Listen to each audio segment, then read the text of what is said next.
পাবনা শহরের দিলালপুর মহল্লায় একটি মন্দিরে ২ দফা ভাঙচুরের অভিযোগে জাহিদ হাসান হ্যাপি নামের সাবেক এক যুবদল নেতাকে আটক করেছে পুলিশ। রোববার ২৩ ফেব্রুয়ারি পাবনা সদর থানার ভারপ্রাপ্ত কর্মকর্তা ওসি আব্দুস সালাম বিষয়টি নিশ্চিত করেছেন। আটককৃত জাহিদ হাসান হ্যাপি পাবনা শহরের কালাচাঁদপাড়া মহল্লার আব্দুর রহিম খানের ছেলে। তিনি পাবনা সদর উপজেলা যুবদলের সাবেক সাংগঠনিক সম্পাদক। এর আগে শনিবার ২২ ফেব্রুয়ারি রাতের কোনো এক সময় পাবনা শহরের দিলালপুর এলাকার শ্রী শ্রী রক্ষা কালীমাতার মন্দিরের তালা ভেঙে মন্দিরের ভেতরে থাকা প্রতিমা ভাঙচুর করে দুর্বৃত্তরা। পরদিন রোববার সকালে স্থানীয়দের মাধ্যমে খবর পেয়ে পুলিশ ও প্রশাসনের লোকজন মন্দির পরিদর্শন করে সেখানে পুলিশ পাহারার ব্যবস্থা করে। দায়িত্বরত অবস্থায় পুলিশ সদস্যরা কিছু সময়ের জন্য মন্দিরের বাইরে গেলে দুর্বৃত্তরা পুনরায় সেখানে এসে দ্বিতীয় দফায় প্রতিমা ভাঙচুর করে। পরে এ ঘটনায় জড়িত থাকার অভিযোগে জাহিদ হাসান হ্যাপি নামের এক যুবককে আটক করা হয়।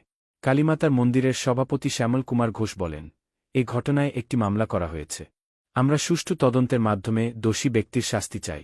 পাবনা সদর থানার ভারপ্রাপ্ত কর্মকর্তা ওসি আব্দুস সালাম বলেন, আমরা সিসিটিভির ফুটেজ দেখে অপরাধী শনাক্ত করে একজনকে আটক করেছি। হ্যাপিকে জিজ্ঞাসাবাদ করা হচ্ছে।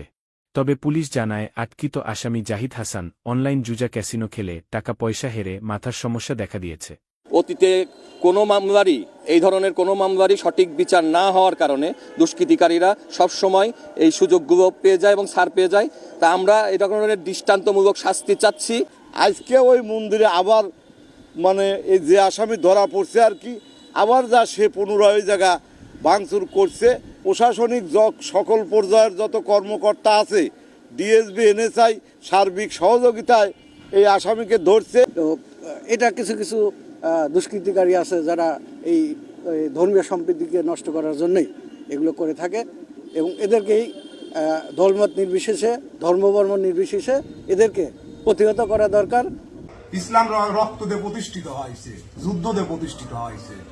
ইসলাম কুরআন সংবিধান মালিকের কথা।